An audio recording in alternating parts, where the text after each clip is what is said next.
Hey everyone, welcome back to Fantasy Football Insight. Today I'll be talking about the fantasy football implications for the offseason moves that the Cincinnati Bengals have made this season. And in the offseason prior to the NFL draft, the team didn't do that many changes or weren't very active either.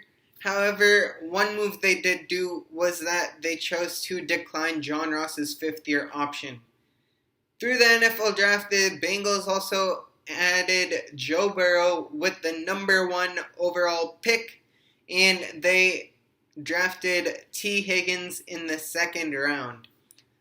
Also, in the 6th round, the team did add an offensive lineman, but I don't think this will massively upgrade their offensive line. I believe that the offensive line will likely do better just because last year most of the players were injured, and I believe that with them being rookies in their rookie year and being injured, it hurt their offensive line as a whole, and I believe that the offensive line will do better this season in general.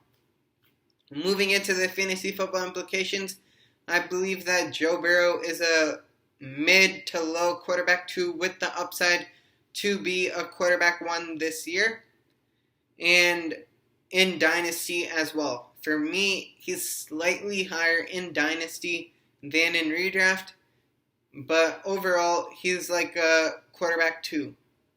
And then at the running back position, I believe that Joe Mixon has massive upside with the offensive line coming back and potentially being better with Joe Burrow in the helm and potentially boosting up the offense in general.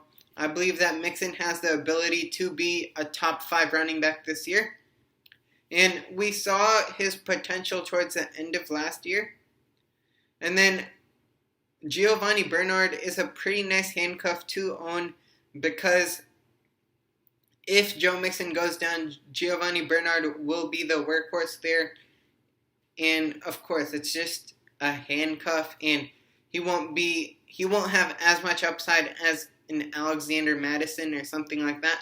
Therefore, Giovanni Bernard tends to go a lot later in dynasty drafts, but he could have a little bit of a standalone value just purely due to the receptions that he might get.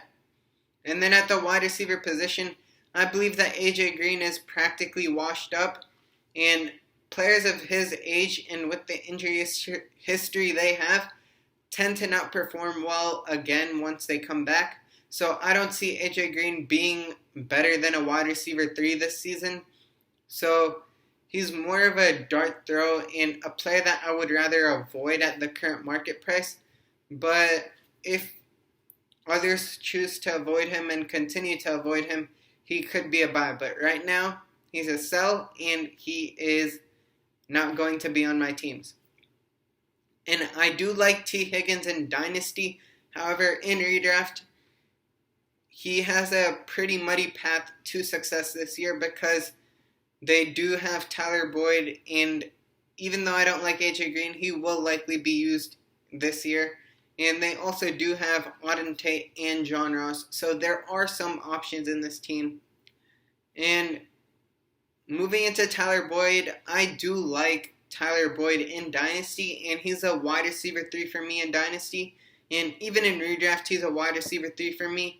And he does have upside to do better, but I believe that he will be more of a safe wide receiver in the 12 to 15 point range than a player that will have those boom games. And then John Ross and Auden Tate are both purely dart throws, and I believe that Auden Tate is a better dart throw because the team did not use the 5th-year option on John Ross, not showing that that shows that the team does not have faith in John Ross. And then at the tight end position, I like Drew Sample for Dynasty, and I would prefer CJ Uzomah in Redraft, mainly because I believe that Uzomah may get the shot to start this year at the beginning. However, over time, I believe that Drew Sample will learn the offense and potentially be the tight end for this team. Finally, thank you guys so much for watching this video, and let me know what you guys think in the comment section below. Also, if you enjoyed this video, please make sure to hit that like button and that subscribe button. Thank you guys so much once again.